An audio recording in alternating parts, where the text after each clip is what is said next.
So I'm Laura Soma with GLY Construction, and we'll be talking to you about the contractor's commitment.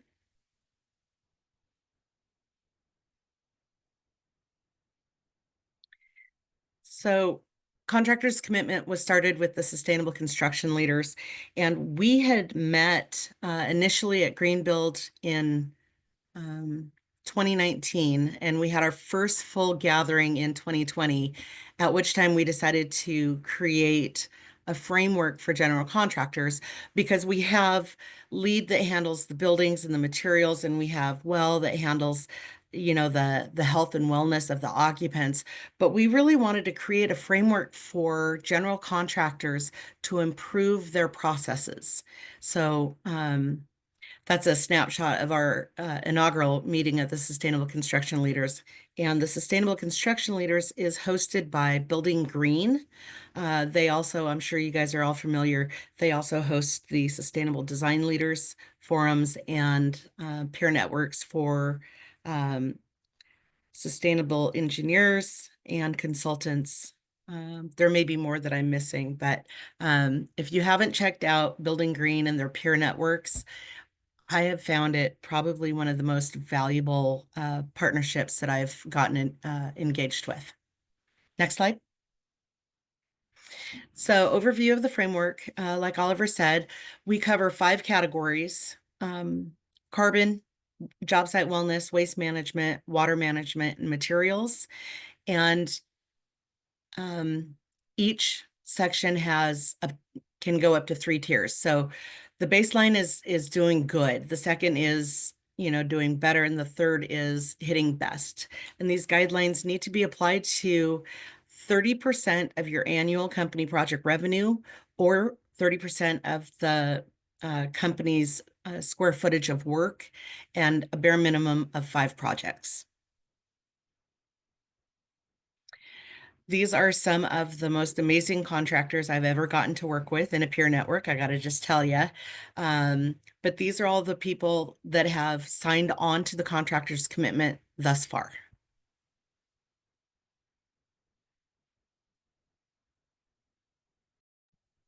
Right here, and you'll see the scale of the contractor's commitment impact. We had 18 reporting companies in 2023, over 300 individual reported projects. You can kind of see the vast area of where these projects were located throughout the country. Pretty big chunk of change of the revenue that we are influencing, as well as square footage, and a lot of C&D tracking that was done diverted through these projects. Next slide. And this slide here is just really representing that each contractor that is participating in the contractor's commitment really has a variety of different variety of different journeys. They have different they're on different levels. So each row is a participating contractor that participated in the 2023 reporting year, and you can see that they range in what tier they're at, what categories they focused on. Nobody is in all the best sections. So the hope is for everybody to understand that the contractor's commitment is an achievable program. It's meeting GCs where they're at, but also creates a framework for them to really expand and be, hit the best tier. Next slide.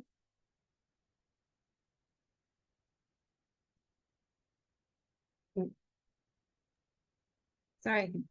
And I think it's important to note too with the reporting, as they mentioned, you've had 18 so far in 2023 reported. That's up from, there were only 9 that reported in 2019, and so it's increasing year on year. And this past year in May, you can see GSA even included in their P100 documents for contractors to be engaged and to meet contractors' commitment requirements as part of the P100 requirements, which is amazing, and hopefully increases the traction that we get and sort of engages additional GCs and the overall sort of development industry in what we're trying to do and to kind of help take it to the next level. Right now, Building Green is in the process of determining the future of Contractors commitment and whether it becomes a bigger effort, if it moves from Building Green. Right now, it's been a complete volunteer effort developed by the Sustainable Construction Leaders for the Sustainable Construction Leaders. And it's kind of on that cusp of becoming more formal and being at that threshold where it would be beneficial for it to be third-party verified and sort of put on professionally, not just by volunteers. So we'll keep you posted. Stay tuned. Keep your eye on Building Green for any announcements there. But yeah, we're excited for the next steps.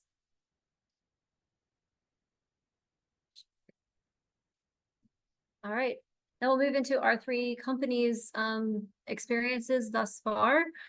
And at Sellen, we've had a long journey with respect to sustainability. A bunch of my images you'll recognize if you saw our annual report. So I have just cannibalized that.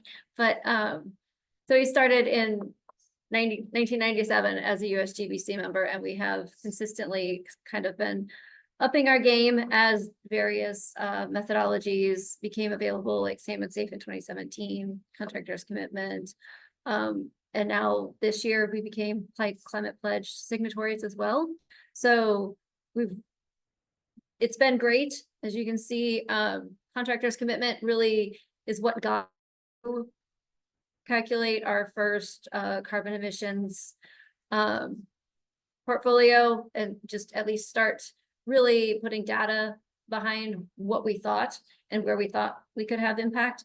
And Climate Pledge is now helping us sort of have the impetus and the framework and requirements to move it beyond. And so hopefully getting our SBTI targets and then CDP reporting in the coming years. But really, Contractors commitment was the impetus for us to also report externally with solid numbers. This is our scorecard from Contractors commitment last year. As you can see, we're one of the ones that we kind of went up and down. This is the first year for V2 of the requirements. So a couple of our scores went down technically, not because we were doing less, but because, as you know, in LEED and all other rating systems, the requirements went up or became they were just different. And so, you know, hopefully this year we're looking at all good, better, and best as we brought some of our systems in line with new sort of specified requirements, and just that should come out. Reporting is typically done in February, March each year. So stay tuned. So our strategy has been thus far until this year was really to gather the data. We had, like I said, we hadn't really started it until 2021. And now we're on the path of we had enough data where we were able to look at it and see where we could make impact to reduce it. And so we're in the reduction stage and establishing reduction targets.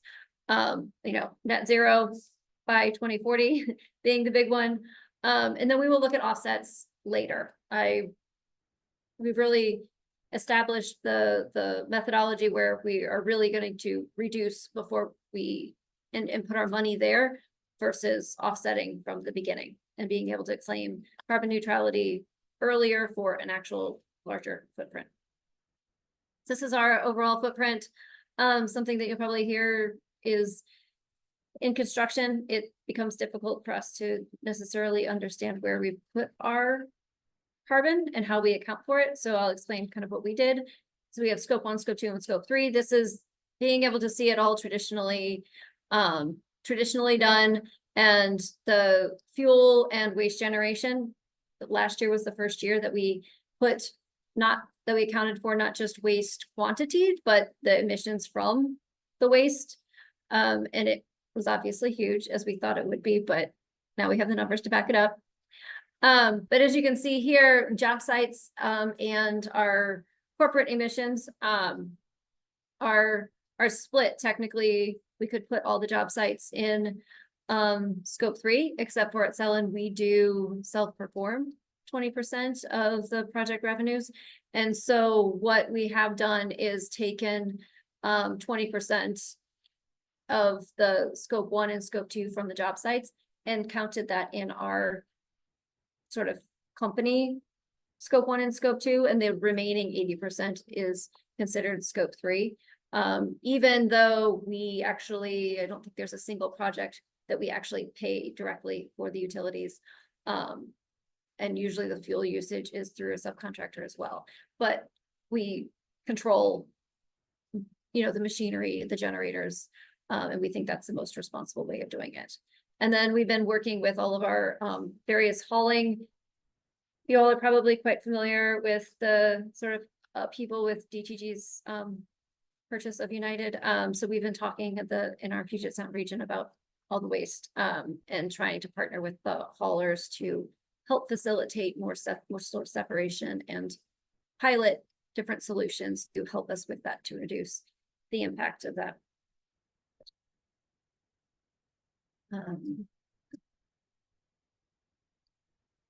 So this is our last slide. So our efforts have been really to establish our targets. Like I said, start small and be specific with piloting at specific projects, looking at specific pieces of equipment that we're going to be replacing anyway, and try to supplement or substitute those in for sustainable or zero emission alternatives, implement those, see how they go, and then just continue that sort of thought of do what you can, and then sort of work it from the microcosm to the macrocosm, and increase our impact. Stephanie? All right, thanks, Angie. Next slide.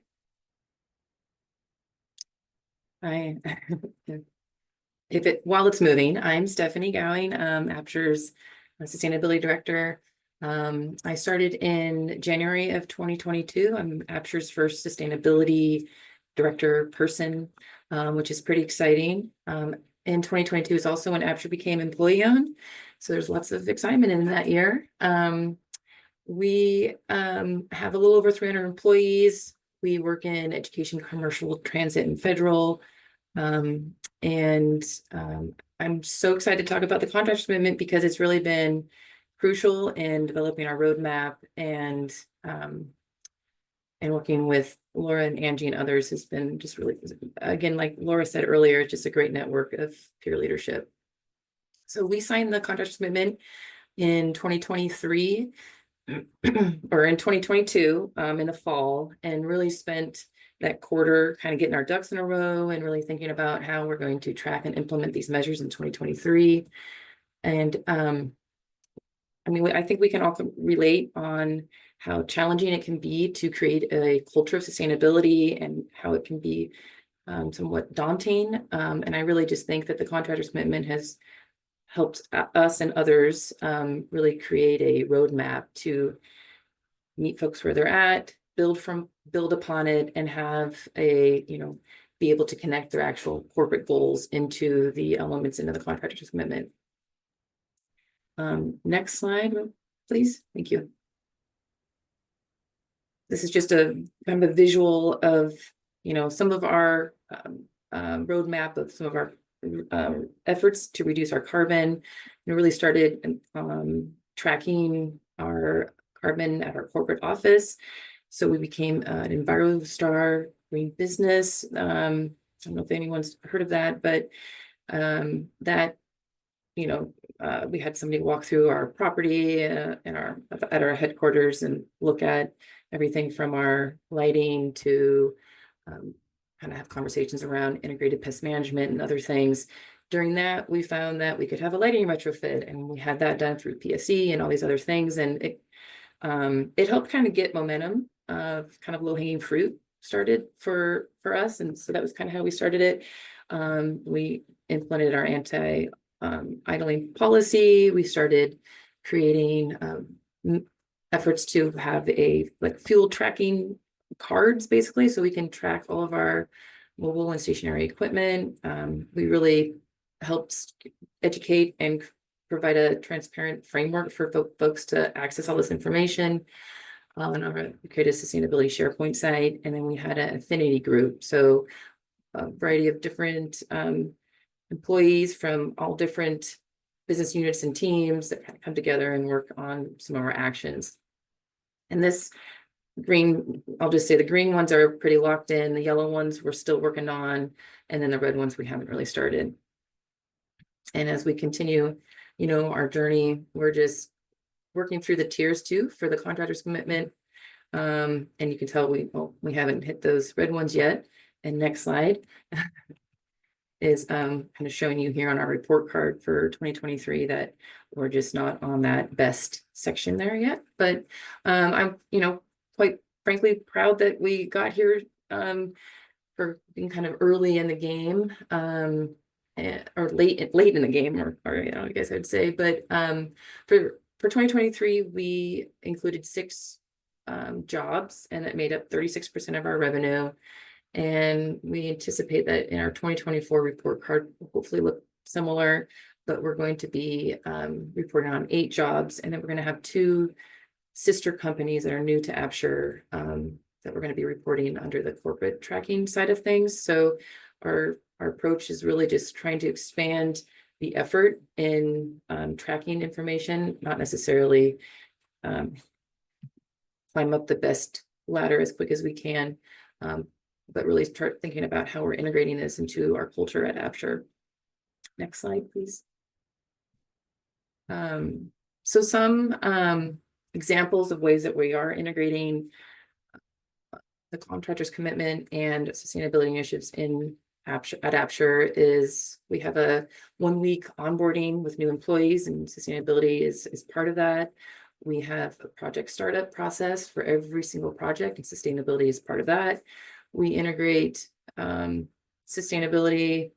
Well, I guess we would say we use data like Power BI. You can kind of see some snapshots here of our Power BI dashboard where we're tracking fuel and temp power, waste, and others that are coming soon.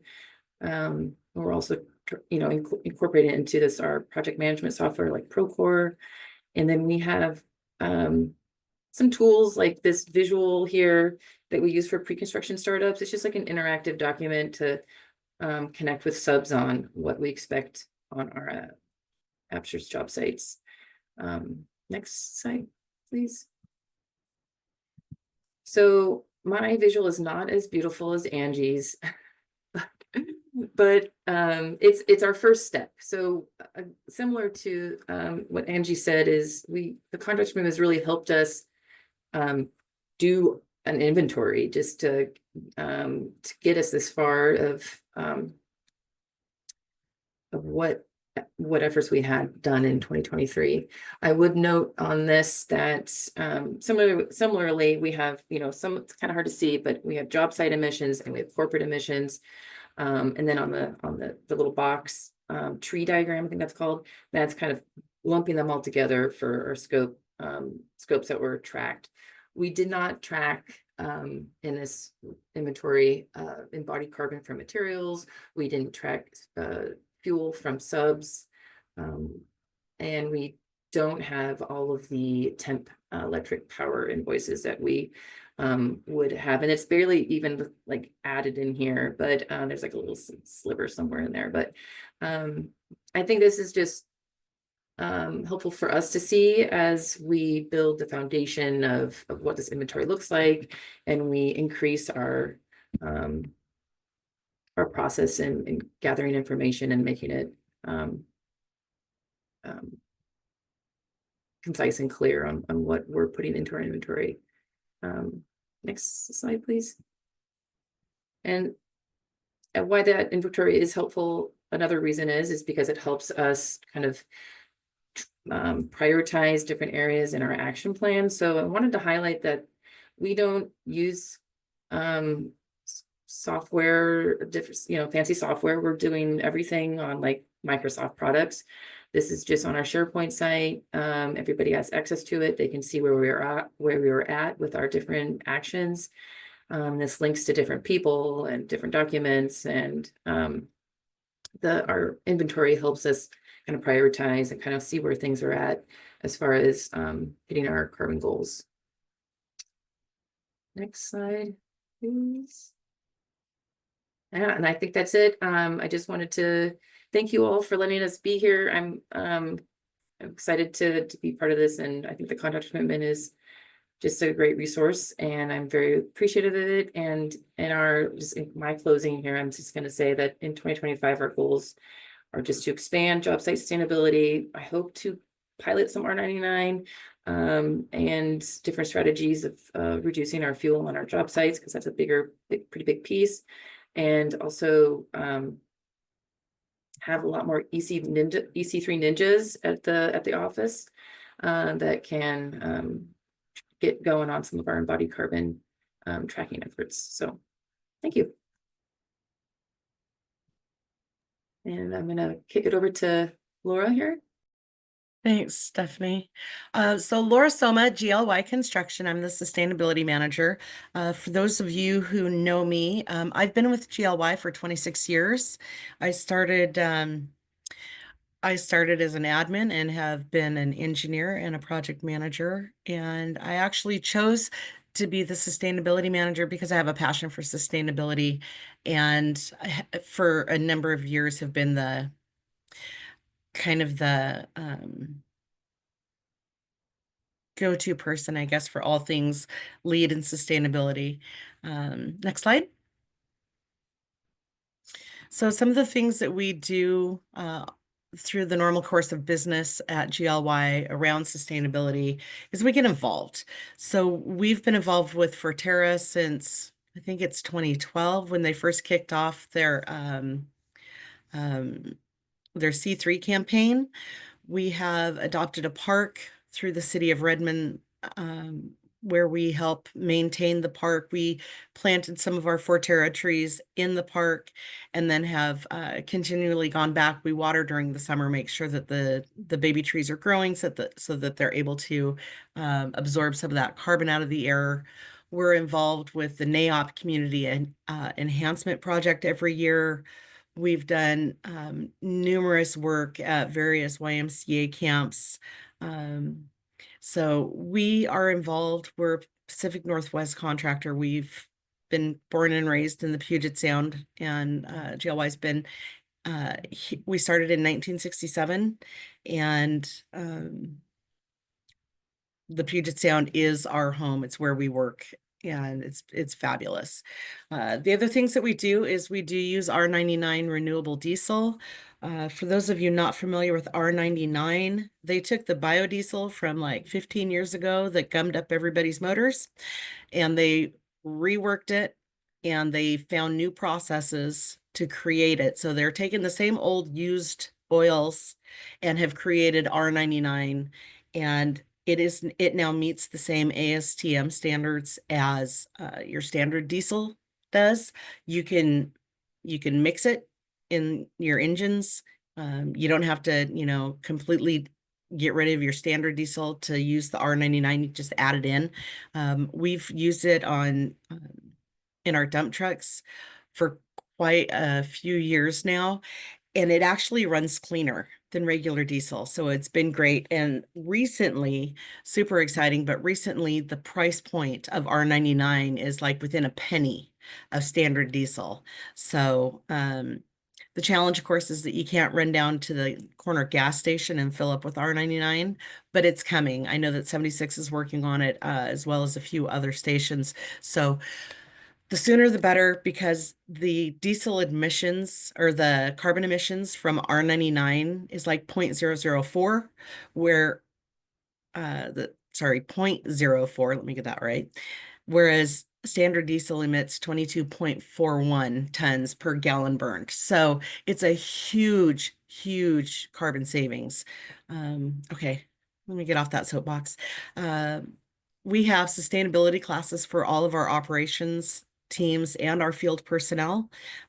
When we do it for the field, I will go out and I will work directly with project teams and walk them through what each of our field personnel can do to improve sustainability on each of the projects as it pertains to their scope of work, to their their job, whether they're a carpenter or a laborer or an operator. And I've been super excited because I've had great feedback on those classes. So the teams out there want to do better. They want to learn, how can I do this? And after they've gone through the class, the phone calls start and, hey, what about this product? What about this material? And it's been fabulous. Uh, our yard has been electrifying tools and equipment for quite a few years now. So every time something that used to be gas powered or diesel powered breaks down, changes, we swap it out for an electrified or battery operated tool. We're realists though. If it takes you doing something 5 times using a battery operated tool, we may use the diesel because manpower is also something that has to be sustainable. Um, but that's gone over really well. All of our lighting for our job sites is high efficiency and LEDs. And so I'm very active working with our yard manager, Barrett, who does a great job trying to help us uh, just make improvements wherever we can. And then I may be um, I'm a group of one as far as sustainability goes. But we've got a sustainability advocacy group that has 17 members, and these are engineers, project managers, general foremen, and superintendents that all want to help improve GLY sustainability. So that's some of the really fun stuff we're doing at GLY. Next slide, please. So my carbon history. Love talking about carbon. It was so exciting to meet the sustainable contractors folks. We kicked off, sorry, in 2018, officially joined the Sustainable Construction Leaders in 2019. In 2020, I worked with a number of um, sustainability consultants from other general contractors from across the US, including some people here in the Seattle area. Angie's predecessor over at Sellen got to work with him, and we put together. I got to personally work on carbon, water, and the waste components of the contractor's commitment. In 2021, we signed on to the contractor's commitment. We rolled out our anti-idling policy across all the job sites, which the anti-idling policy has been amazing. I expected a lot of pushback and I did not get any. The reality is that if you're in the field, if you're a flagger, if you're a laborer, if you're a carpenter out in the field, you're sucking diesel fumes all day, you're getting sick. Right? That stuff's killing you. So the anti-idling policy helps those guys breathe easier. And it's better for the environment. It's better for the people around our construction sites. And it's gone really well. And I've even shared it with a couple of our earthwork contractors. And they're like, do you have any idea how much money we'll save by implementing this? I'm like, yes, I do. Because they're not wasting the gas. So that's gone really well. We started requiring that EPDs and HPDs be requested from all of our trade partners. It's in our contract language, it's in our invitations to bid. And then we started tracking our scopes 1 and 2, along with corporate travel impacts and all fossil fuel purchases. So you can see one of my initial years, I kept it kind of simple. So our the scope 1 mobile fuel, 68% of our usage is crazy. So 68% of our carbon impacts is just from fuels. 22% was electricity. Scope 3, the employee reimbursed mileage was 4%, and then our waste was 6%. In 2022, we were able to achieve good in all of the commitment categories. And in 2023, we created a Scope 3 tracking tool because, similar to Absher, we're not using, we're going old school, like a lot of the Microsoft programs is what I'm using to track this. And our goal in 2023 was just to, you know, push it, get more people to understand what the process is, why we're doing this, and how we can do better. Next slide. So my contractor's commitment report for 2023, we did good in carbon, better in waste, better in wellness and materials, and we got best in water. We are also Salmon Safe accredited contractors. We signed on to Salmon Safe and got accredited back in 2014. And the contractor's commitment helped me really push having those conversations about water management best practices by doing for all of our ground up projects. We sit down and discuss water usage risks, what waterways are nearby, and looking for ways we can either reuse any of our construction water or reduce the amount of water that we're using. Next slide. So our 2025 emissions goals, our carbon initiative, sorry, is to finalize our carbon emissions reduction plan. It's been in process, and I've got a great team of leaders that are working with me on that. We are creating an in-house EC3 training, and then we're beta testing Scope 3 data tracking with a handful of our trade partners. And so really looking forward to getting that out there and working with those trade partners to find out what works for them, what doesn't work for them, how to tweak that so that we can fully roll it out later in calendar year 2025. Next slide.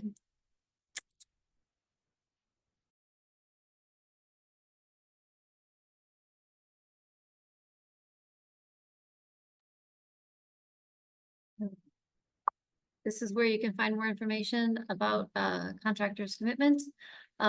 Just wanted to put it out so that when the slides are shared, you have the link to find out more. And sorry, slow. Thank you. Are there any questions? Did we get anything in the chat? I'm sorry, I was sharing my screen and was not able to check everything. Look at it in the chat. I'm not seeing anything in the chat. I do want to mention, so the Sustainable Construction Leaders through Building Green is a nationwide group that any contractor, any GC, and I think it's over 50 million a year in annual revenue, can join the contractors commitment. If you know of a contractor in the Puget Sound region that is wanting to improve, we have a local version, and have them, reach out to any one of us. All three of us are part of the Puget Sound Sustainable Construction Leaders. And that's a great peer network locally that we work together based on any incentives or challenges that we may be having locally here in the Puget Sound region. But have them reach out.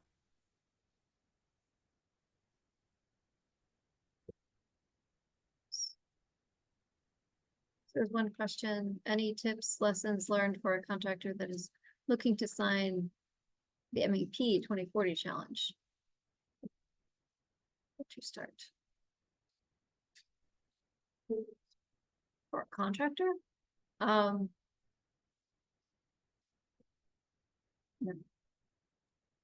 Maybe because you're both a GC and you have mechanical in-house too. Is that why you're signing both? Join the commitment, join the contractor's commitment if you're a GC. Oh, MEP. So, sorry. Oh. So you're a subcontractor.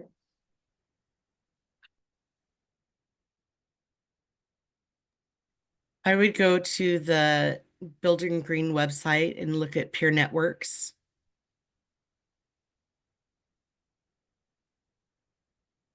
They've got a mechanical.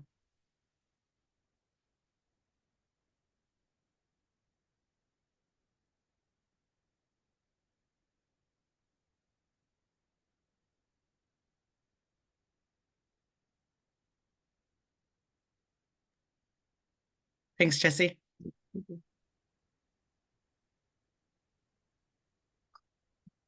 Looks like we have another question from Anya. Curious, what are contractors seeing in specifications regarding embodied carbon tracking for projects that are pursuing targets? This has been my soapbox lately. If I can Take it away, Angie. interject, I could start.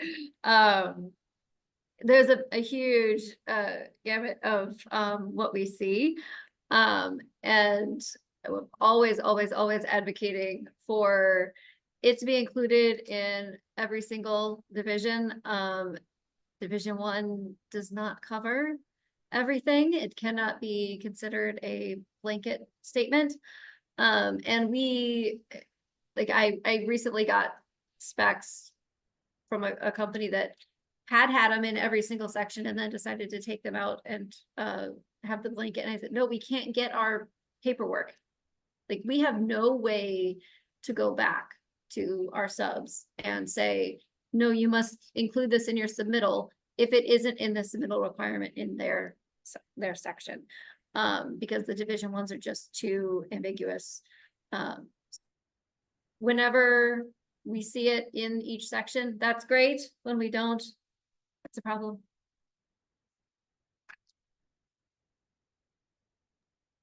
I'll just comment on this outside of specs. What we're seeing is, like, a variety. What we've seen, requirements to use EC3. We have used, like for Sound Transit and others, they'll have their own spreadsheet or tracking tool that will be, we will use to, from pre-con to at the end of a pour, for example, we would be updating that piece, that deliverable. We've also we use Green Badger for some of our projects. Sorry, my phone here, my laptop's dying. That in Green Badger, you can export your EPD list, and then we build upon that for quantities, material quantities. So we've seen, I guess, just a variety of different ways of tracking. Is there a best practice template spec? Oof.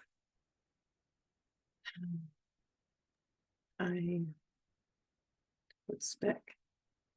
I think That's a there's good question. Yeah, I think there's a few different ones out there. What we've been doing is keeping our own, like, I have my own library, my own document of what's worked and what, like, a good verbiage from a spec on a project, and then just continually compiling them and giving those to the designers and saying, please include these. The other thing that I see is you've got a variation. Sometimes the specifications are very specific. Use one of these 3 projects because we already know that they meet the carbon requirements. Other ones provide thresholds that they want materials to meet. And so sometimes you have to explain what those are and how they can validate them and make sure that their materials are meeting the requirements. So one of the tricks that I use is I include all the requirements in the invitations to bid. And some of the clients have requirements that don't end up in the specs at all. And so I make sure that we review those and that those get included in the invitations to bid, as well as depending on what the requirements are, but specific to embodied carbon, definitely are adding those as scope line items in the contracts with our trade partners. Looks like we have another question. Are there any exclusions you make in tracking A4, A5 stages due to unavailability or challenges with the data? Yes. Sometimes one of the biggest challenges I've seen is that A1 through A3 may take place somewhere back east, but we don't always know. It can be very challenging to track 100% of the transportation from the manufacturer to our job sites. How many distributors did it go to? And that one could be a full-time job for 2 people on every project, which you know, we still have to make the projects pencil. So that's one of the biggest challenges. Yeah, so typically, I think all of the tracking that three of us were talking about and most of the contractors on the call, we don't, on a normal project, A4 doesn't happen. And we just let EC3, if we're using EC3, there's assumptions in there that automatically calculate some of the A4. A5, to different extents, we are able to, depending on if the information is available, we track it, but typically project related, it's A1 to A3 that is specified to be tracked. Even in the specifications, when Laura was talking about what's required, it's the A1 to A3 in the EPD. That's the quantity that is, or the threshold that is referred to, and the improvement upon which you must, that product must make. It's the A1, A3, not the A4, A5. I just want to touch base on Aubrey's question. Why can't the spec section 018113 be distributed to all subs? It actually is. And that's not the challenge. The challenge is, the reality is that not every trade partner will read that and take that as they're responsible for it. So that's why I try and make sure that it's, in bold letters and highlighted in neon green to make sure that they understand that they are responsible for this. And then I always offer my teams to sit down or join a trade partners, their pre-con meeting with the team, or I can host a separate pre-con meeting with, you bring in the first 4 or 5 people on board. I'll sit down and have conversations with just those 5. And I keep it simple. I keep it to 10 to 15 minutes, but I let them know you will be required to provide X, Y, and Z. And, it's in the contract, it's in the spec language, but a lot of times, if it's not their specific division, they don't read it. Yeah, I think that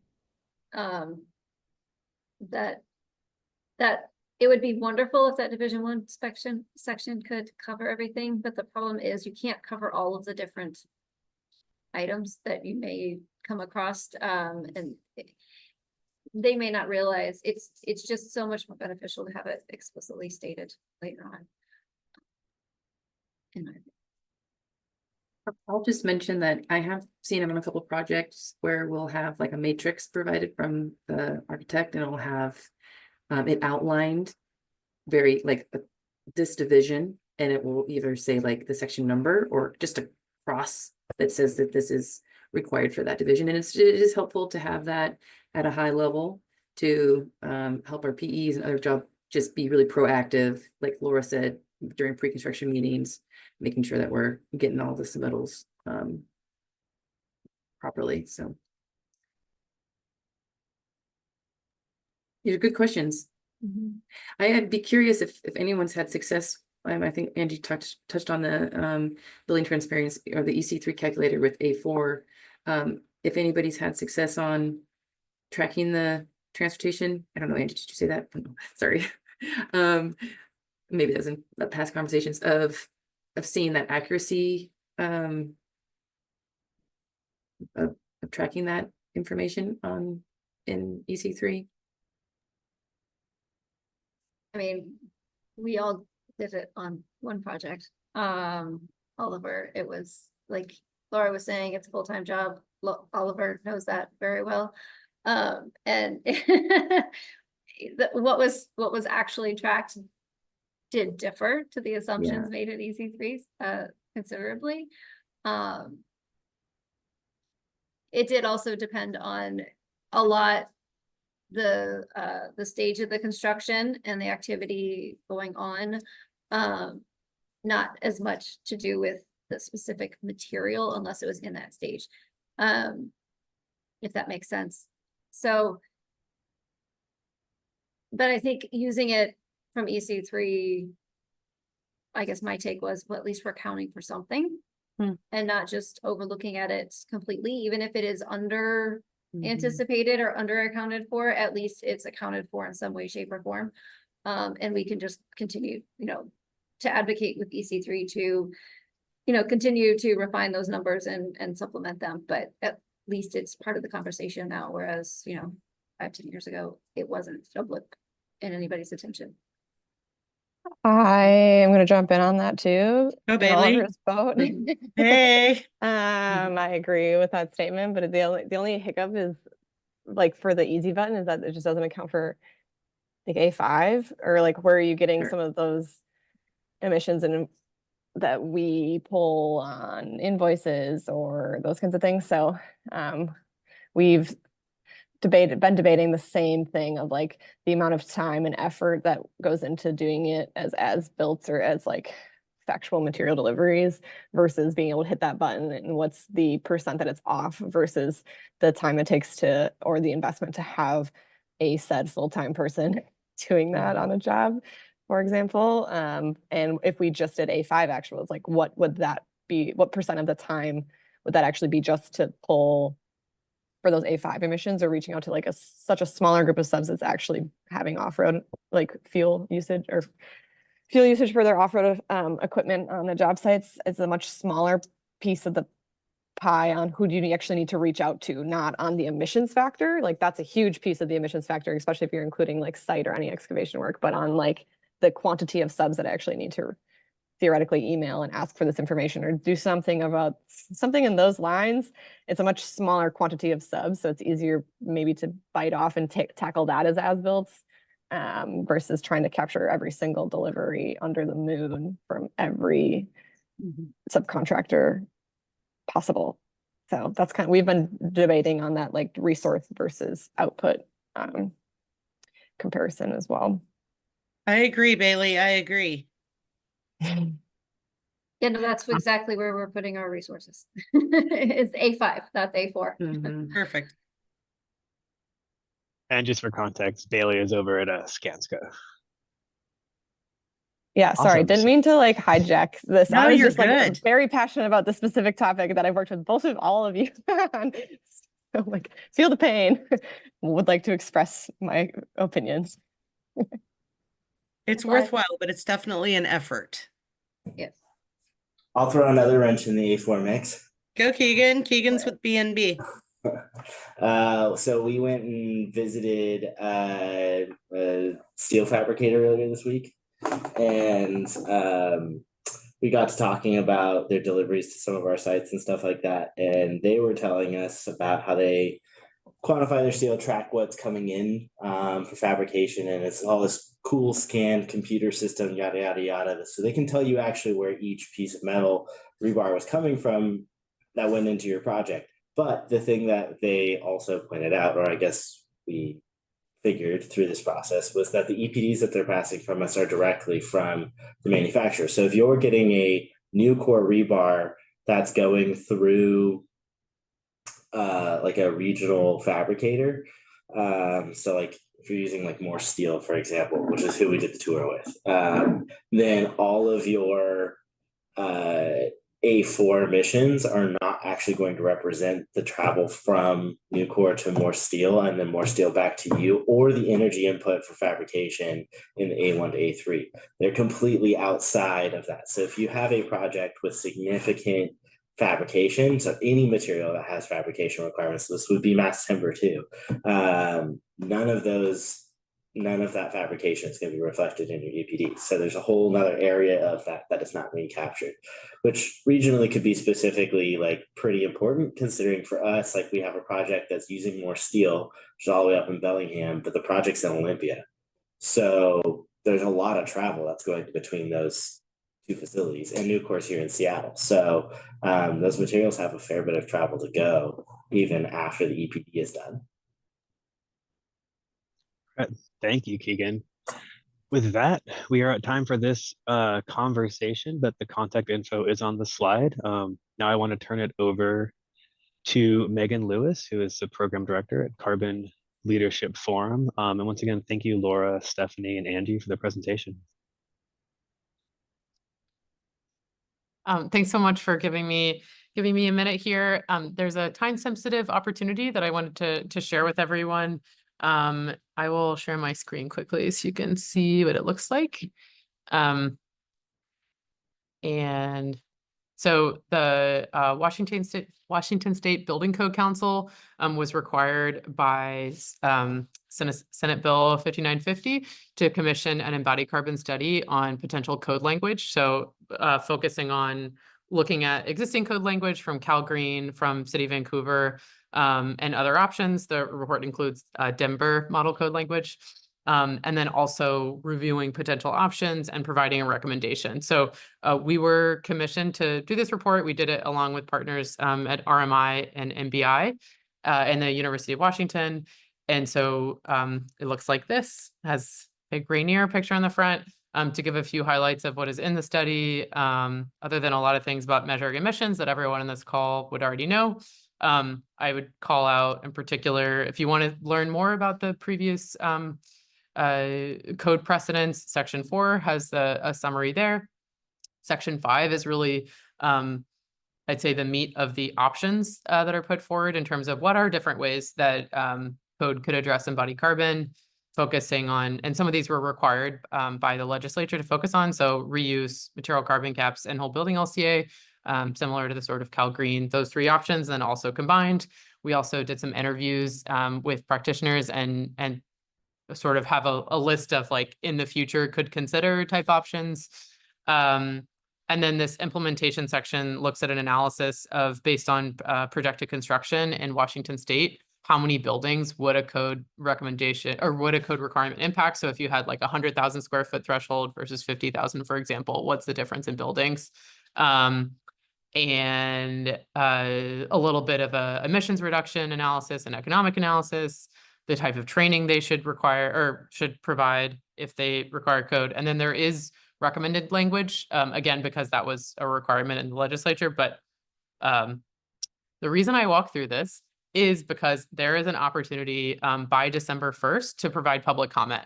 And if you would like to dive into that report and look at section 5 and pick your favorite option for code, that's great. Like that would be great for you to comment on that and say, we, you're really excited about this pathway. You could say, I don't think any of these are good options. I really want to highlight for this group that this is an opportunity to share your thoughts about what, whether you think embodied carbon should be in code or not, and whether you, and or other policy mechanisms. This, all the public comments will be going to Washington State Legislature along with the report. And I think that's what I want to share. So there's a few minutes. So if you have any questions, let me know. It's a pretty straightforward process, actually, compared to some of the other public comments I've seen. It's just a contact us page, and then you can include a PDF of comments, or you can put it directly in the form. So I'm going to stop sharing my screen so I can see folks, and just let me know if you have any questions. Oh, and sorry, one thing I will clarify really quickly. This is a really exciting but confusing time if you're trying to track Washington State Building Code and embodied carbon.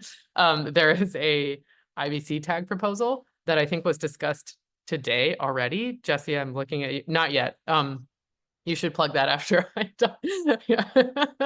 There is also a bill being that has not yet been submitted because the session hasn't started by Rep. Dorr. Oh, it's at 1 p.m. Wow. Okay. Any minute now. Okay. I'm going to talk faster. There's also a bill by Rep. Dorr that would require the Code Council to adopt language. And then there's this study. The study is informational. This is absolutely not turning into a requirement. One of the reasons that we found is important to include all the analysis that is in there is because I do not expect any of this language to be directly adopted. This is really putting forward, here's a lot of information, a lot of paths, here's analysis to support Code Council and the legislature in thinking about what is being put forward. Thanks, Megan. I'll just add to that. It looks like Jesse provided the link. Thanks, Jesse, for the technical advisory group meeting for the state building code. So essentially what Megan has put into her report of embodied carbon metrics, one of the 3 enforcement methodologies. One is using EPDs, the other is reusing buildings, the other is doing LCAs. The EPDs is actually being proposed as code language in the 1 p.m. meeting for the State Building Code Council. It's the agenda is in the link, and you can click on item 14, which is the embodied greenhouse gas emissions limits. So if you want to jump into that, please do so directly. And then if anyone is interested in the Carbon Leadership Forum Seattle providing a document where we have a conversation about Megan Lewis's announcement, where we could comment in group, please reach out to us. Again, that deadline is December 1st, and we could provide a document of support for people to sign on.